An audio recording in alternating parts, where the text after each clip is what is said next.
friend. What's up? Hola! How are you? Good. Sorry if I'm screaming. Hello, everyone. I'm good. Welcome to another week of Case Files with Kat and Ashley and our wonderful technical difficulties. I have two different headsets on to make this work, so I have no idea where my volume is, other than seeing like on my voice recorder thing, like the spikes are just like massive. Anyways, it's been a fun day. You know, I listen to other podcasts and they're so professional. Because they edit this shit out. Anyway, welcome everybody. And then you come to ours, and we can't even record an hour-long episode. Oh my god! Look at my hair. You guys can't see my hair, but it's like, anyways. Listen, we are real. We are working professionals. Just not podcast professionals. We are a stressed out couple of gals. And listen, the fact that we're even here recording on this night, on this week, is a flippin' miracle. Yes. Okay. So you're welcome, everybody. So happy belated birthday. Oh, Happy yeah. birthday was Monday. So. Oh, thank you. The big 4-5. That's like a milestone. Woo. What? So, anyways, what's I'm up? old. Oh, I'm just drinking. I wish I was drinking. I need a drink. I have water because I have to have another dental fucking procedure tomorrow, actually, unexpectedly. So, right before the gala, are you gonna make it to the gala? You better. So when I had the crown put in, I got a sore on my lip, and I thought it was a canker sore from them working and stuff. But it's gotten progressively worse, and I've had it for like a month now, and it's like a cyst. So they're going to have to go in and remove it because it hurts to talk and eat and stuff. So it's like that's awesome. One thing after another, fun times. It's great. My life is wonderful. And all of my headphones here. Sorry.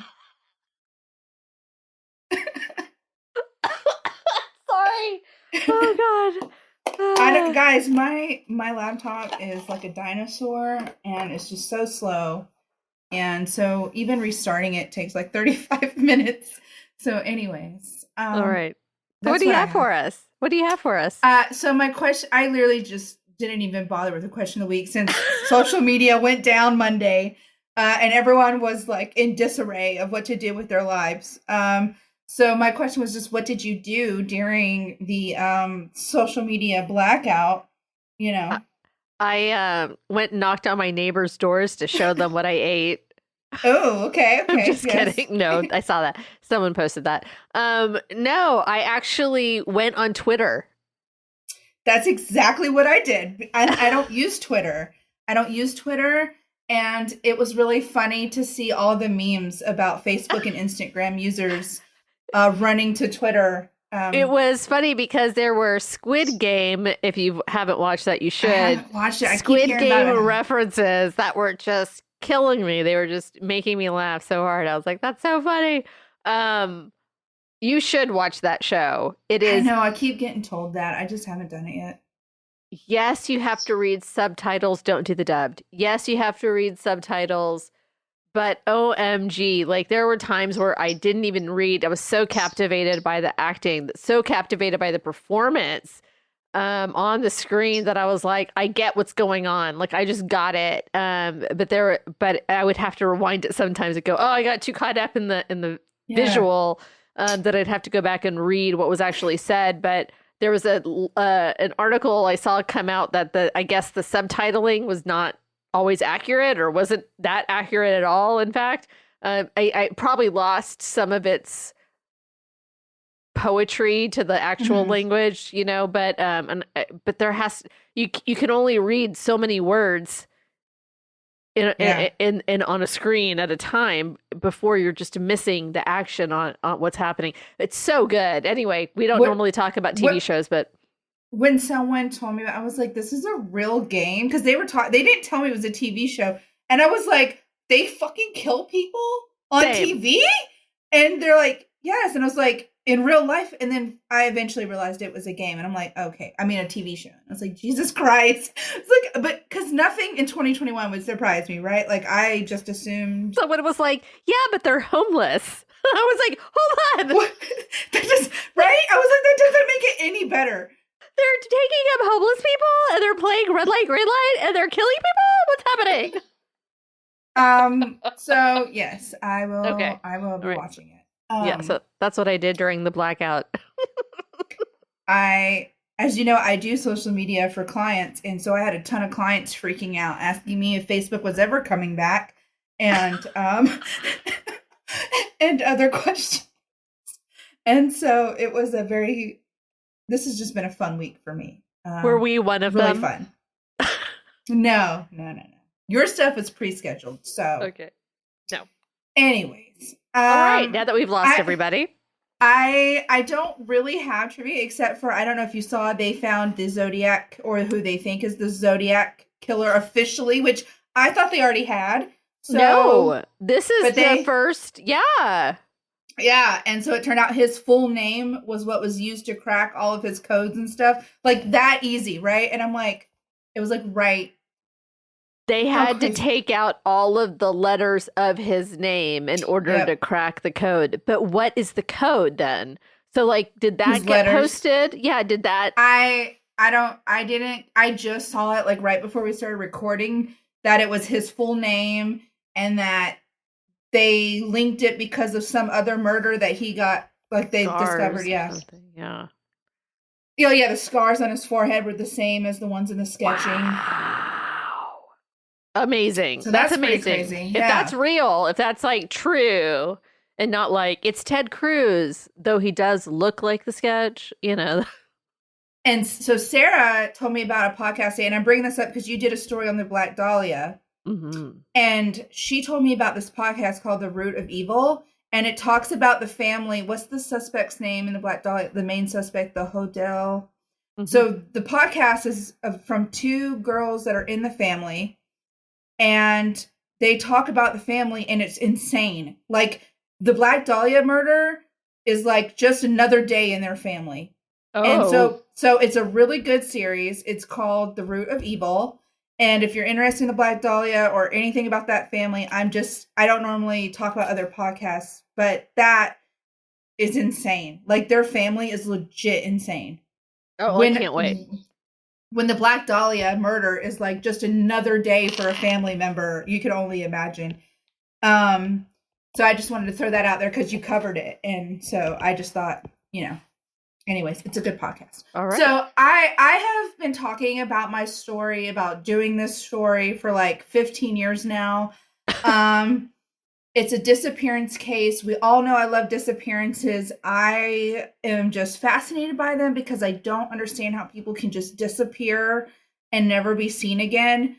And so I follow a lot of Facebook groups and stuff. And this story is about a girl that I had seen. It was a vanished episode, and then I watched all kinds of other TV shows about her and documentaries and listened to podcasts. And so I follow her family's investigation on Facebook still. And so I'm doing her story tonight that talks about her disappearance, kind of the timeline, what her parents are doing now for the investigation, and kind of like what you can do to be part of the investigation and stuff like that. Awesome. So my story is about Jennifer Kesse, Kesse.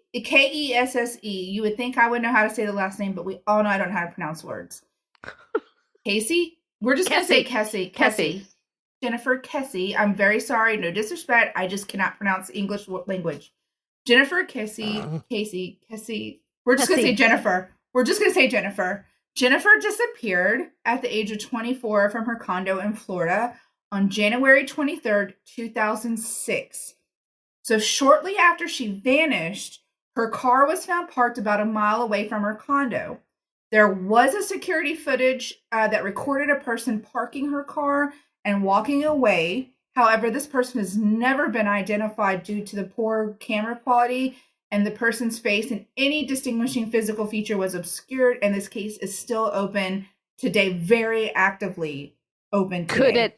Could it have been her, or was it enough to know it wasn't her? Okay. It was enough to know it wasn't her, and I'm going to talk way more about it later. It's just that's what a lot of the documentaries focus on, is that this person parked the car. They have footage of it, but they've never been. Even NASA and the FBI got involved, and they couldn't identify. So I'll talk more about that later.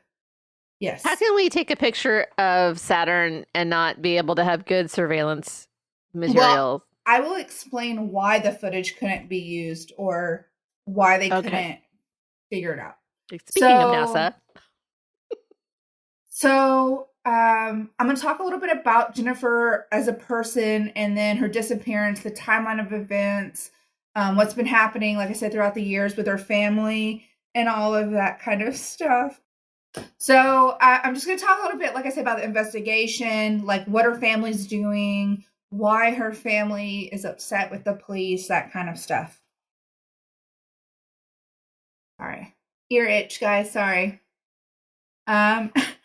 Jennifer was born May 20th, 1981. Her father's name was Drew and her mother's name was Joyce. She was a graduate of Vivian Gaither High School in Tampa, Florida, and was attending the University of Central Florida in Orlando. She had graduated in 2003 with a degree in finance. She was a very intelligent person. She was a very motivated person. She had a lot going for her. So that was one thing about the case, is that she wouldn't have just staged her own disappearance. Like, she had a very happy life. At the time of her disappearance, she was working as a finance manager at Central Florida Investments Timeshare Company and had recently bought a condo in Orlando.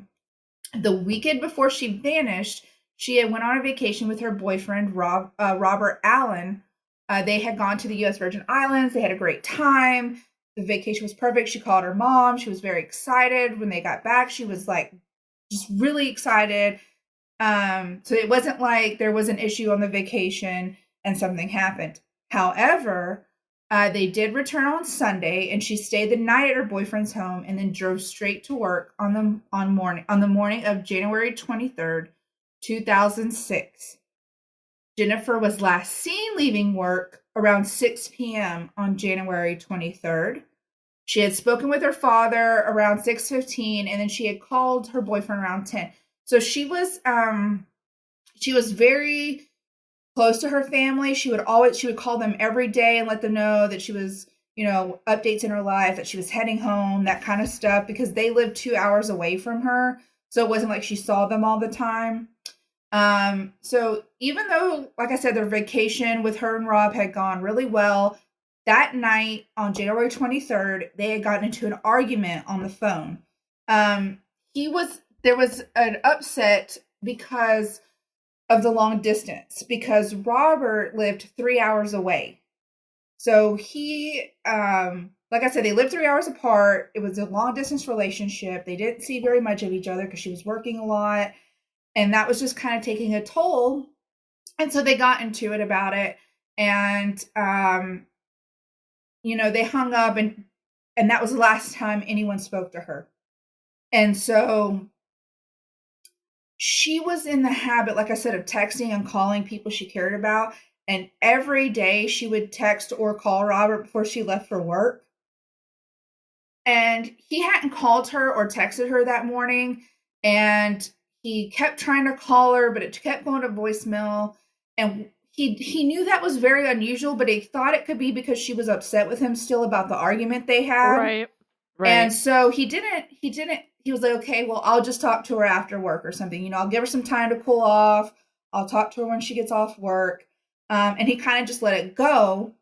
But when she didn't get to work, her coworkers became very worried about her because she was someone who was always punctual. She never missed a day. She would call if she was running late. There was a very, very important meeting at work that day. And it's not something that she would have missed. Like, it was a very important thing to her. And she didn't show up. And so when she didn't show up, it was 11 a.m.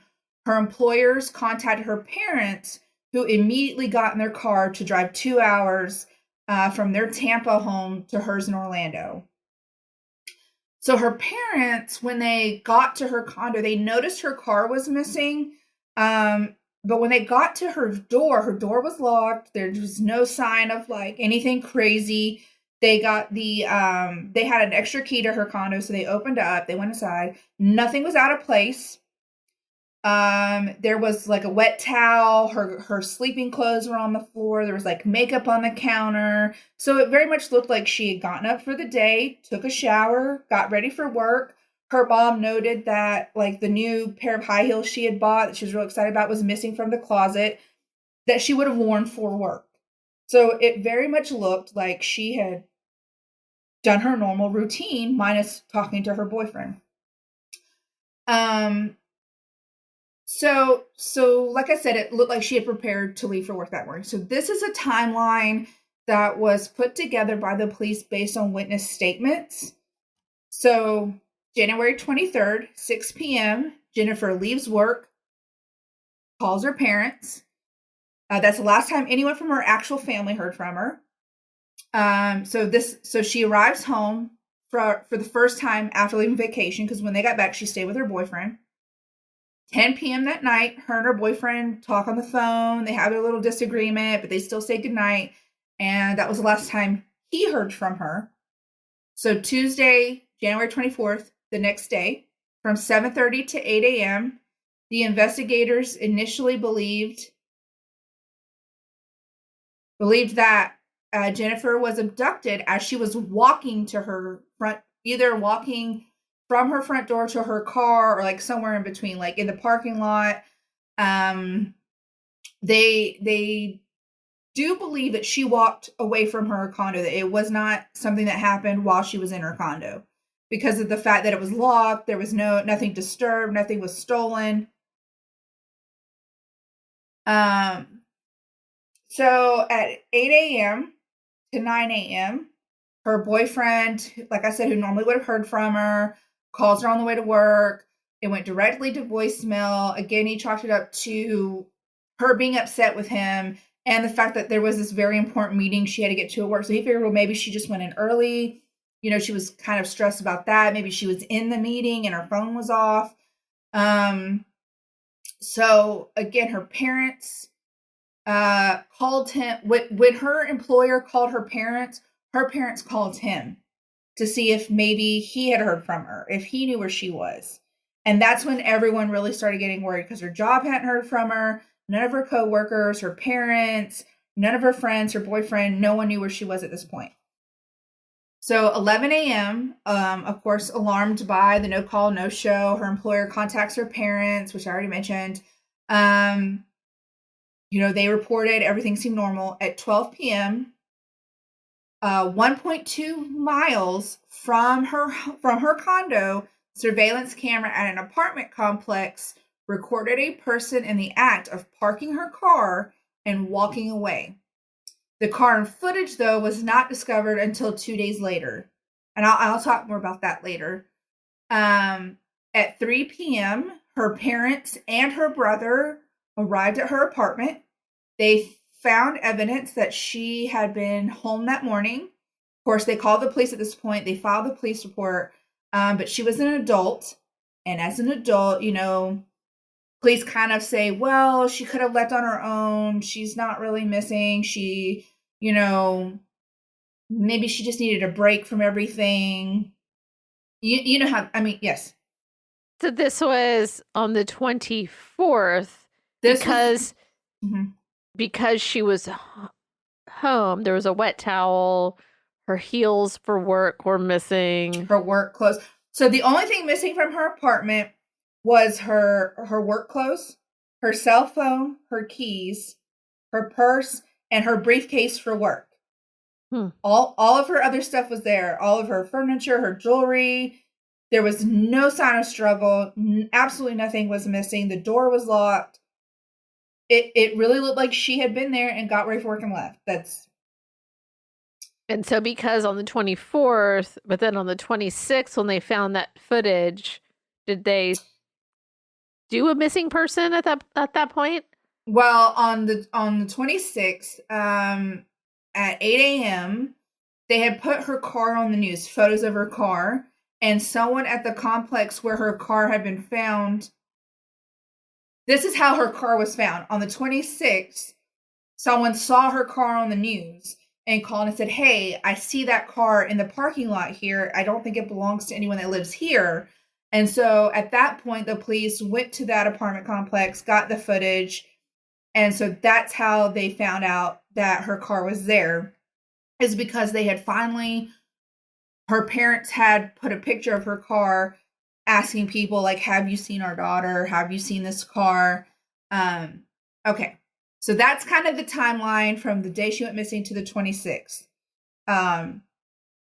So the official missing person report was not filed by the police until the 26th. So 3 days pretty much after 2 days after she was gone.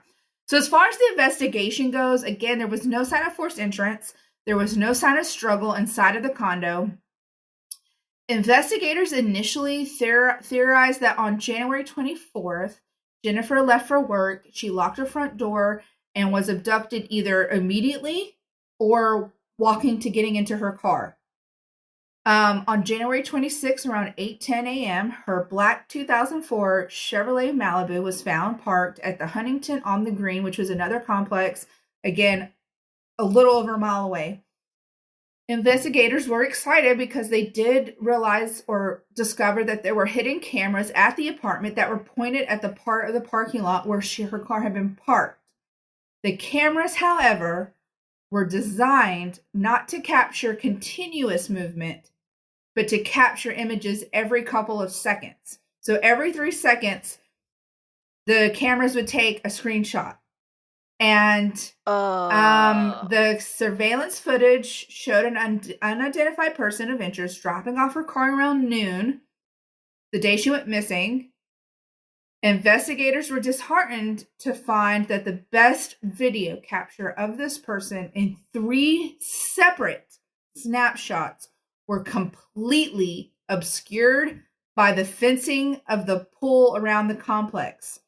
So the post for the gate, every time there was a camera snapshot, the person would be right in front of the post. So you could not see. They were completely concealed. You could see what they were wearing, but you could never see their face because every snapshot was in front of this post. So every 3 seconds, like I said, there was it just aligned perfectly where it just wasn't like the person was doing it intentionally. They were strictly walking. They just happened to be right in front of it. And so all of these news articles and outlets basically said this was the luckiest person of interest on the planet. So the FBI was called in to help determine the person's size and gender, but could only say the person stood between 5'3" and 5'5". They couldn't determine the gender. They knew it wasn't Jennifer. They couldn't really determine anything else beyond that. So then they called in NASA. They saw in one of the footage the way that what the person was wearing and like how the hair was. They theorized it was definitely a man. Okay. Well, they say it was most likely a man, a shorter male. It was not Jennifer. Her parents, I don't know how they could, but they just somehow could tell that it was not Jennifer. And how tall was her boyfriend? I don't know how tall he was, but I'll get to that in a little bit. He was ruled out as a suspect, though. Okay, because everybody at home was probably like, it was the boyfriend. Mind you, the boyfriend lived 3 hours away. So, I mean, he could have traveled, but he did live 3 hours away. So, NASA was then called in to enhance the video to help identify the suspect. But they also could not identify it strictly because the cameras, again, were set to take snapshots and not continuous. If they had done continuous, they would have had that person, no questions asked, because they walked right in front of the cameras. And it was broad daylight. All of this happened during broad daylight. Like she the car was parked at 12. She would have left her apartment probably around like 6 or 7 in the morning because her meeting was supposed to be at 9. So sometime between that, like her coworkers reported her missing at 11. So, yeah. So detectives interpreted the valuables left inside the car to imply that robbery was not a motive. A search with a dog. They brought in a dog to search for her. They did track the scent that led from her parked car back to her own condo. Like to her own condo parking lot, which made detectives believe that the suspect, after parking her car, returned to the parking lot of the condos after abandoning her car. But that's where the trail ended. They could not pick up another scent. I don't know what was going on with the cameras at her condo. There was a lot of construction happening at her condos at the time, and so there was just no scent left. So no other evidence was found. Not at her condo, not in her parking lot, not in her vehicle. Nothing. Like, they traced from that apartment, like they walked that whole 1.2 miles between the two complexes, and there was nothing. Like, nothing was tossed out, nothing was dropped, and they couldn't. There was no other cameras that caught the person walking. So, a forensic examination of the car yielded very little in the way of evidence, only a latent print and a very, very small DNA fiber. Investigators deduced that the car had been completely wiped down before being abandoned. The following items are known to be missing, which was her cell phone, her iPod, her keys, her purse, her briefcase, and the outfit that she was wearing. So again, that's why they kind of feel like maybe she was abducted on the way to her car and not after she got in the car, because her stuff would have been in the car, I guess. But they have never found any of those items: her phone, her iPod, her keys, her purse, her briefcase, or the outfit that she was wearing. Authorities were unable to ping her cell phone, and it's never been turned off since. So it's never been turned back on since she's gone missing. Her bank account has never been touched. Her bank card was never even attempted to be used, which is another reason they don't think it was a robbery. None of her credit cards, nothing from her wallet was used. And to me, this is something that was really bizarre to me, because the investigators never processed her actual condo for evidence. Like, as if like, in case she had let someone in willingly and left with them or whatever, or in case they had just been in her condo. Like, say a maintenance man came in her condo, she would have probably let him in because it was the maintenance man. But they never at all processed her condo. So all of the evidence in her condo was gone, basically, because they never bothered to check into it. Wow. Oh my gosh. Hindsight. And that was a big thing throughout the investigation with her parents, is they couldn't believe that they would not at least check her apartment to see if there were clues about her missing. So investigate in true traditional fashion, the investigators first questioned her immediate family, primarily her brother. They questioned her brother pretty heavily, and close friends, to see if any of them. I think it was because it was the only immediate male family member that didn't really have an alibi. Like, I didn't really see much that explained too much about why they were so focused on him. But it did say in several articles and like documentaries that I've watched that the two main suspects originally were her brother and her boyfriend. And one of her ex-boyfriends. So they interviewed all of these people to see if they could provide any kind of motive. Like, why would someone abduct her? So the first suspect was her ex-boyfriend. He had been very recently upset with her, and he was really trying to get back with her. Like, he wanted to be with her. He was very upset that she wouldn't leave Robert, and just was kind of harassing her. But when he was interrogated, it was concluded that he had nothing to do with her abduction, and his alibi completely checked out. They said it was a very solid alibi. He was at work, he was on camera at work. And so her boyfriend was then questioned, obviously, because it's usually someone you know, which is probably another reason the brother was questioned, because it's usually someone you know. So anyways, I don't know about the brother, but as far as Robert goes, he was questioned and his alibi checked out. Again, he lived 3 hours away. He was at work. There was no sign of his car going through any of like the toll roads or like road cameras and stuff. And so they were able to rule him out. It also showed when he called her, his phone was pinging from where he lived. He lived in Fort Lauderdale. So between the phone records and his job and stuff, his alibi was solid again.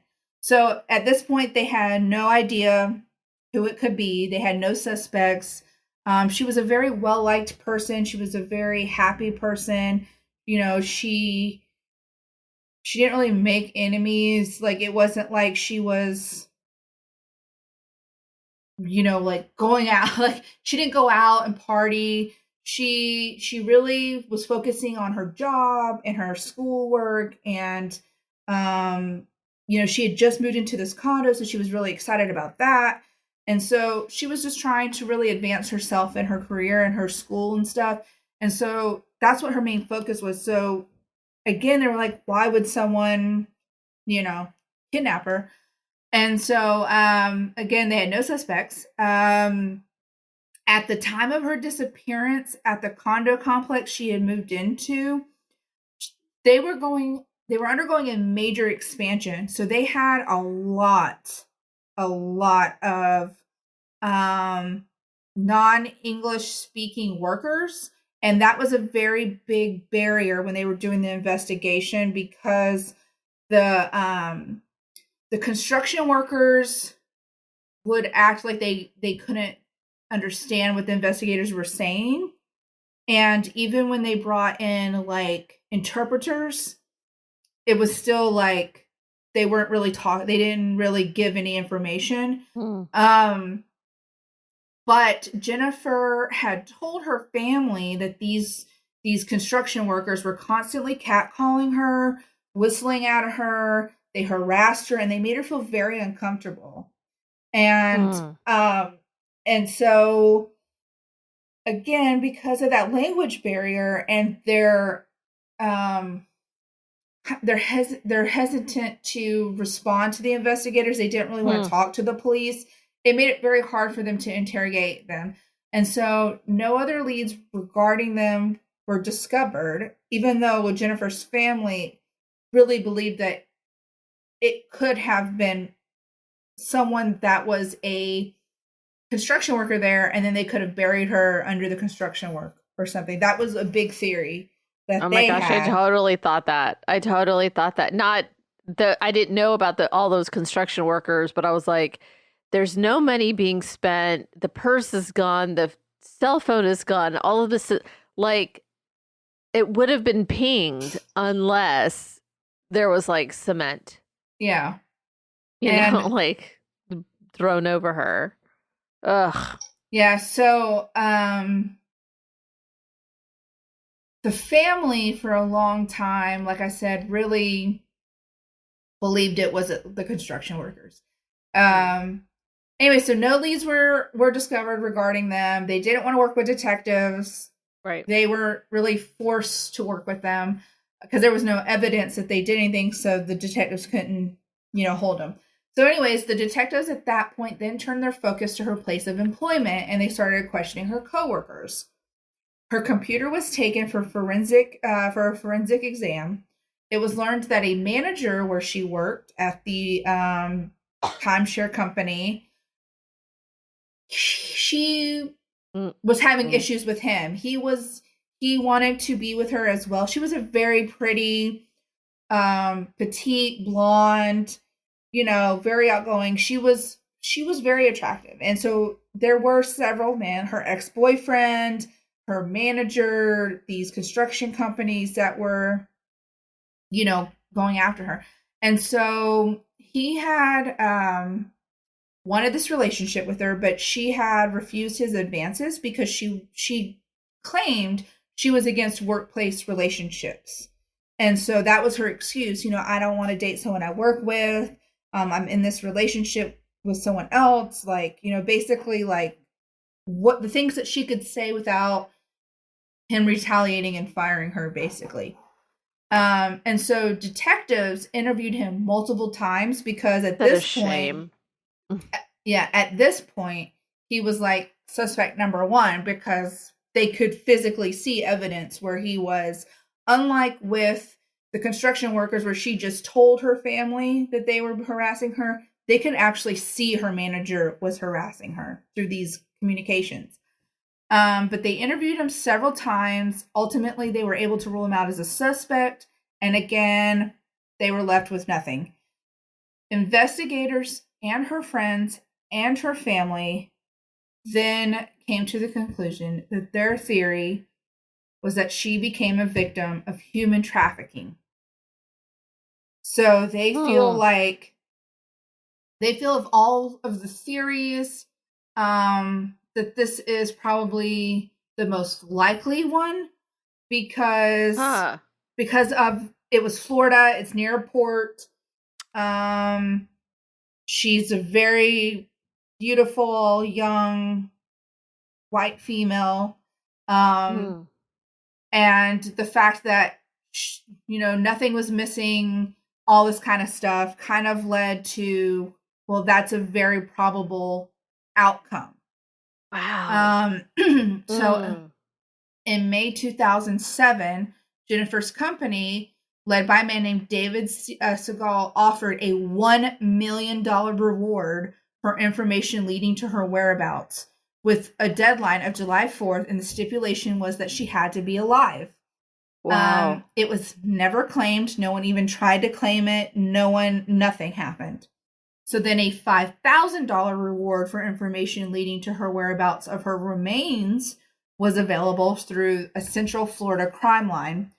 Again, nobody even tried to claim it. No one was saying, hey, it was me. Because sometimes serial killers claim things that they didn't actually do to get lesser sentence or to brag or whatever, and no one was doing that. Not even fake reports. Yeah, that's what I'm saying. Like, nobody. So there were a bunch of leads at one point. There was like 164 leads. They all went nowhere. The case received state and national press attention. She is still considered missing and endangered by the Orlando Police Department, the FBI, the NCIC, Interpol. On May 2nd, 2008, this is 2 years later, the Florida House of Representatives unanimously passed Senate Bill 502, the Jennifer Kesse and the Tiffany Sessions Missing Persons Act. And this act was meant to reform how missing people's cases are handled in Florida. And so basically it was, it was none of this, well, they're an adult, they could have just left situation. Tiffany Sessions is someone else I'll talk about on a different episode.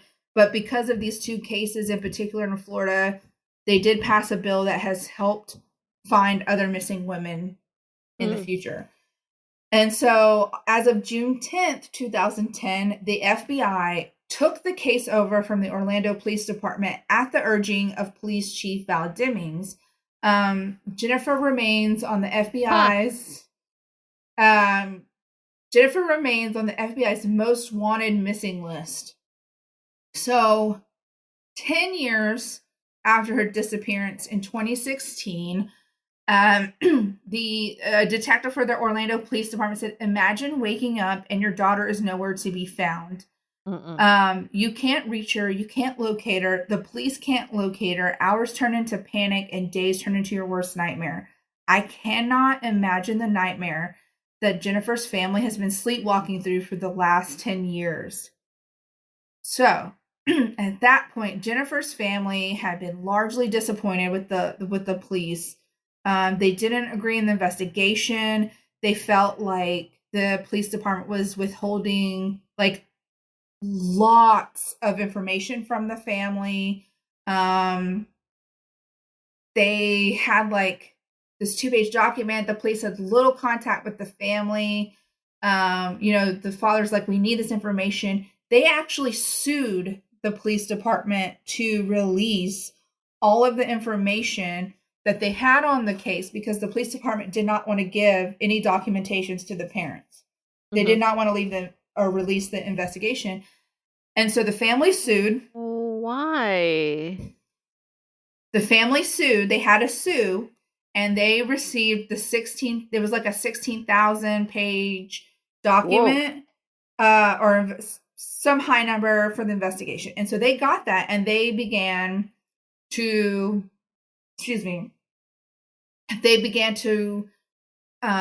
start looking into it themselves. And so in 2019, on November 8th, 2019, a private investigator was hired by the family. So the family had actually started like fundraising and saving money, and they raised enough money to hire outside private investigators to look for their daughter. And so a private investigator hired by the family uncovered a possible break from a tip that was discovered deep in the police records. Like the police records were such shit. They didn't investigate some of the leads. They didn't take very good notes. They didn't follow up on just a lot of things that they could have. They never checked her apartment. So in 2006, a woman claimed to have witnessed a man driving a pickup truck to Lake Fisher. The man reportedly took out what appeared to be a 6 to 8 foot piece of rolled up carpet and dumped it in the lake.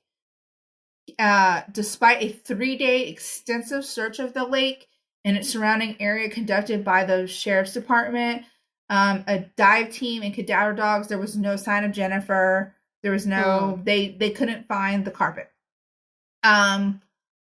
In 2020, sorry to back up. The tip that the private investigator was following up on was this 2006 claim from a woman. But I mean, it had been like all of these years. So who would remember that? Right.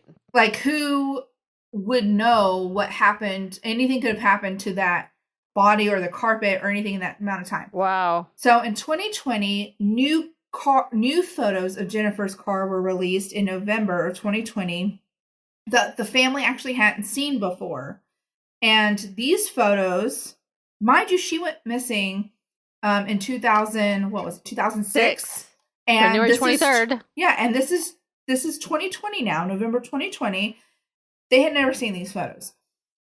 It suggested that there was a violent struggle that that might have taken place on the hood of her car.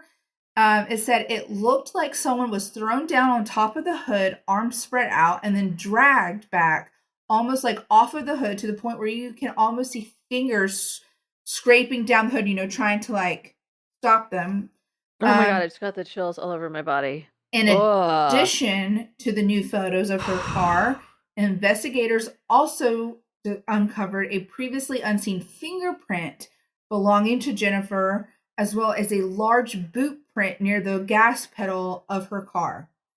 So her family had never heard any of that. They hadn't seen those pictures. They didn't know there was a footprint in her car. They didn't know there was a fingerprint, which, like the fingerprint was on the hood of the car. Like they were always told that there was like no kind of struggle, but this clearly showed there was a struggle, on the car. So the hair is standing up on my arms and on my neck right now. Seriously. When I say the police did a horrible job investigating the disappearance of Jennifer, I mean, they did a horrible job. Jennifer is described as a Caucasian female with sandy blonde hair and green eyes. She's 5'8", weighs 130 pounds. She has a shamrock tattoo on her lower back, a 4-leaf clover on her left hip, a birthmark on her middle finger, a non-raised strawberry birthmark on her rib area, and she has a surgical scar on her left inside elbow and a defined cleft chin and a skin tag on her left hand. There is still monetary rewards out for information. So if you have information, if you think you have information, you can always contact the Interpol, the FBI. There's so many social media pages her family manages, which I will post in the notes. They have a website, which is just jenniferkesse.com. They have a Twitter account, a Facebook group, and the Facebook group is very active. Her family posts in there quite a bit. People have been following the case, posting there with, just trying to keep the case alive. And so the case is still open. In 2021, the family again raised over $80,000 for private investigators to continue looking into her missing case, hoping that they just want some kind of a closure. Obviously, they would prefer her to be alive, but they just want some kind of closure. And her father was quoted saying, "If you know where Jennifer is and the information turns out to be real, you name your price. Go ahead. We will get it. Whatever amount of money you want, we will find it somewhere, somehow." And still, no one has come forward. There was a podcast that was created that covers just this case only. It was started by a man who was a teacher, and he is called Unconcluded. It streams on all the platforms. There's 54 episodes. He stopped making episodes in May of 2020 because he is a teacher, and he was devoting like 50 hours a week, 30 to 50 hours a week on this podcast. But the podcast is very detailed. It goes into a lot more of the case in a lot of the TV episodes and the documentaries about it. It has investigation. It talks about all of the documents that the family got from the police. It goes through like different things that witnesses said, different leads that came in, different police notes. It has updates he interviews family members. It talks about the different theories that were out there. He really does a deep dive into this case. He's very passionate about the case. And he did it because he knew the family and he really wanted this case to stay alive. It had kind of started dying out when he started it, and he really just wanted to keep it going. And so, again, I highly, highly recommend it. It's called Unconcluded. And like I said, her family's still looking for her. And so they did, they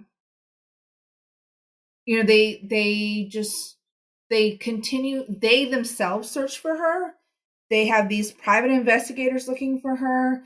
They continuously try to do like any kind of podcast, news reports, anything to get the word out there. The boyfriend that she was dating at the time, Robert, still lives in Florida, but he's married now with 2 children. He actually owns a bar with his brothers. He says when he's interviewed, he says he still thinks about Jennifer quite a bit. He had stated in 2006, he once stated that in 2006, he was just a young boyfriend, but now that he's a father with kids and responsibility, he has a very different understanding of what happened. And each time he thinks of it, it breaks his heart. As per the last reports, Rob continues to be supportive of the family's efforts to look for Jennifer, and they still treat him as their son, like their own son, because he was very heartbroken about the situation. The family never thought he was a suspect, but of course the police had to, question him, but they never thought that it was him. And so again, they still treat him, like a son. And so her brother's name was Logan. And he, let me see. I'm sorry. I lost.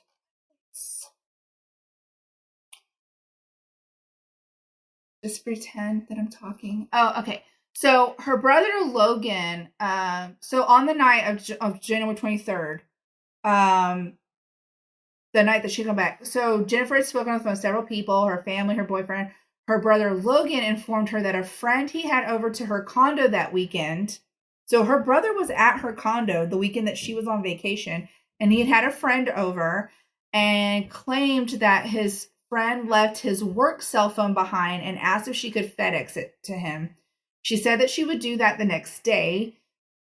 She spoke on the phone to Rob at 10 and mentioned that she was going to sleep soon. At one point during her phone calls, there was a knock on the door while she was talking to Rob that she did not respond to. To this day, no one knows who that may have been.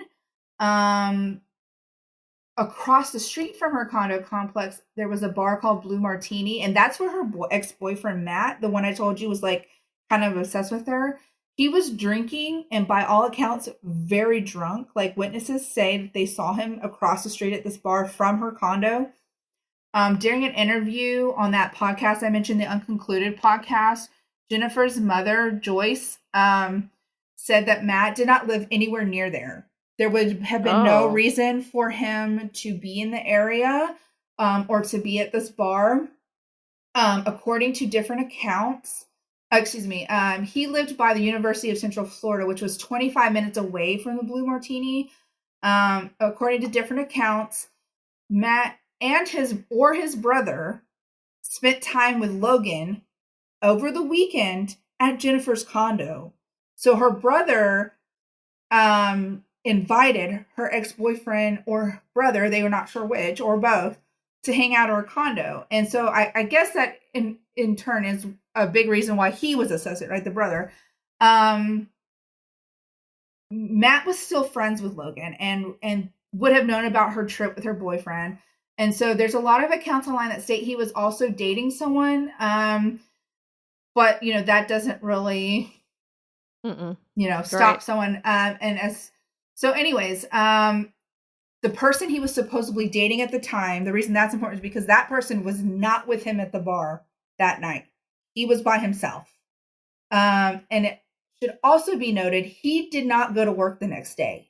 He called into work on January 24th, the day that Jennifer was deemed missing. So, it's, I don't know what they found out about her brother other than, that he didn't do it. But I still think it's very weird that he stayed in her apartment and that he invited her ex-boyfriend, who's like still obsessed with her, over while she was out of town, and then conveniently left phone. And like I said, no one knows who knocked on the door, but anyways. Did she ever return the phone, or did that that night? Did they find the phone? It never said if they found the phone. She was supposed to FedEx it the next day, which is the day she went missing. But again, the police never searched her apartment. So if the phone was there, they never would have known. Like, how easy would it have been for her brother to go into the apartment when the family was there and get whatever phone he was talking about? You know what I'm saying? If it was a friend of his. Yeah. If he was covering up for someone. So, that's really my story. Wow. I love this case. I follow it. Like I said, I follow the Facebook. I think it was the ex-boyfriend. I don't care what the police say. Because he took their breakup very hard. He was there while she was out of town. She was still friends with his brother. Is he short? I don't know how tall he is. Okay, because she's tall. You said 5'8"? And then the suspect was like 5'3" to 5'5", the one that they saw on camera, which could have been his brother, though, or him. But the whole situation was just weird. His brother could have done it. I don't know. There's so many theories. Her family still thinks it's human trafficking. I think it's the ex-boyfriend. I'll post a story on our Facebook, and you guys can all discuss your theories after listening to it. But I think it was the ex-boyfriend. Because, like, why was he drinking at a bar across the house from her by himself? Who knocked on her door that night that she got home? Like, that's creepy. Why did her brother have her ex-boyfriend and his brother at her apartment while she was out of town? That's creepy. Yeah. Dudes, man. Dudes. I will say that in a different podcast I listened to, when they asked her, when she was talking, she had mentioned to Rob that she thought it was just a neighbor knocking on her door. But he said to him that was kind of weird because at that time, no one else lived on her floor. She was the only one living on her floor. Oh, that is weird. That is weird. But anyway, she never answered the door, so no one knows who it was. I mean, you could say it was the wrong house or wrong condo, or, there's no way to say it was. Just saw a video that was posted of a woman going into her apartment in the Bronx, and she went in and it looked like to me she closed the door really quickly behind her. Like she went in and just immediately, it wasn't like a slow close. Like she closed that door and locked it, because right behind her, someone came running around the corner and tried to open the door and then rang the fucking doorbell. And I'm just like, that is so scary. And so there's really good video, 2 different angles of this guy, and he got so mad that he couldn't open her door, and he ended up walking away. But someone was like, "Oh wow, I'm so shocked that happened." I'm like, girls deal with some crazy stuff all the time. I mean, and if it had been her ex-boyfriend, like going back to Jennifer, what would have happened if she'd opened the door? Well, the thing is, no one knows what happened after she got off the phone with her boyfriend. Like, if her ex-boyfriend came back, if that was who was knocking on the door, would she have like let him in because she knew who he was, and then like was just gonna let him leave the next morning? You know what I mean? Like, he could just sleep it off here, and when I go to work, he could leave or whatever. She might have, she was that kind of person, you know what I mean? She was very caring. But no one knows what happened after 10 p.m. because she got off the phone with her boyfriend. That's the last time he heard from her. No one else heard from her. There was no one else living on her floor, so there was no witnesses. So just, like I said, he was questioned many times, but the thing about it is her family, I will say this is the last thing I'll say about it, because I know we've been talking about it forever, is that during the interviews with the ex-boyfriend, the family felt like the case was just botched from the beginning and very compromised, because a lot of their concerns were dismissed, especially in the beginning when they said she could have ran away. And so her family doesn't actually know what happened with those interviews with the ex-boyfriend, other than the police just saying he didn't do it. So anyways, there's lots of theories out there. I'm going to stick with the ex-boyfriend. I'm not a detective, so I can't tell you. You don't know the evidence, but yes, okay. I just know what it's like to be a female. Sure. And how scary it can be sometimes when you're alone. So I absolutely think it was the ex-boyfriend. Anyways, that's my rambling. If you would like to read the answers to the question of the week, or whatever you would like to, I can pull them up. Okay, I don't have my phone. I had a kid come in crying. I had to give my phone away, and it's okay. It's no big deal, guys. I mean, it's just my answers to the question of the week. No biggie. Hey, do you want to be interrupted by a crying child? No, that's why I don't have any. Okay. I would just like to also say, now that I'm pulling up the answers, we're up to 623 followers on Facebook. You guys are so awesome. We love you so much. Okay. So Laura says, I didn't even realize it was a thing until late afternoon. I was working. Jesse says, I was working and didn't even know. You guys are such responsible adults. I don't even like these people. No, I'm just kidding. Who are you people? Jesse. Laura. You certainly were on Facebook to answer the question of the week. Anyways, RC says, we were hanging out with our favorite staff sitting right by y'all. So he was at Nobi while we were there for your birthday. Not to triangulate where we live or anything. But anyways, he said we were at Nobi hanging out with our favorite staff sitting right by y'all. So y'all should have said hi. Carissa, I love that your middle name is Sparkles. I'm just going to pretend like that's really your middle name. That is awesome. You don't know that it's not. That's true. I don't know that it's not. I'm sorry for assuming that your middle name is not Sparkles. Either way, I love it. Carissa says, questions. If one doesn't Twitter, how would we know that Facebook was down? I thought it was just me. So for other people asking that very important question, there's a website called downdetector.com, and you can literally put in any website you want, and it will tell you if the website is down or if it's just you. So not just Facebook, but anything. You don't have to Twitter to know that Facebook is down. You just have to Facebook to know that Facebook is down. She was saying she thought it was just her, like her app or something. She was like, how would you know that it was down for everybody? Oh, I see. And Down Detector will tell you how long a site's been down. Glenn, who finally started answering again, said... He's out of Facebook jail. I know. He went back and answered a lot of questions of the week, by the way. Said, I slept through it. Just thought my internet was being shit for the night. And Sarah said, TikTok, duh. And then on Instagram, she said, I think she said she was also at work. And so everyone's just pretending they were at work and being responsible and didn't know, but I don't believe you. I think you all knew. Again, Twitter was hilarious. It's the only time I really go on Twitter. I posted from my Twitter when Facebook was down, so that's how serious it was. Hell hath frozen over.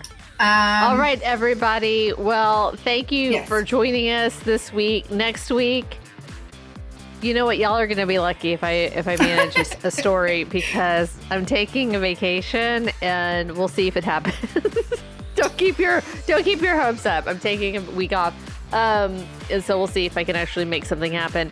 But we love you so much. Thank you for listening from all over the world. It's shocking to see the downloads, where they come from. It's just really beautiful and amazing. So send us some story ideas from the country that you are in, or the city that you are in. Would love to cover those. And until next time, follow us on all the things. We're on all the things. Review us, stalk us, share us. Yeah. Do all of those things. Send us messages, all of the things. All of the things. But we'll see you next time. Until then, be kind and be safe. Bye. Bye.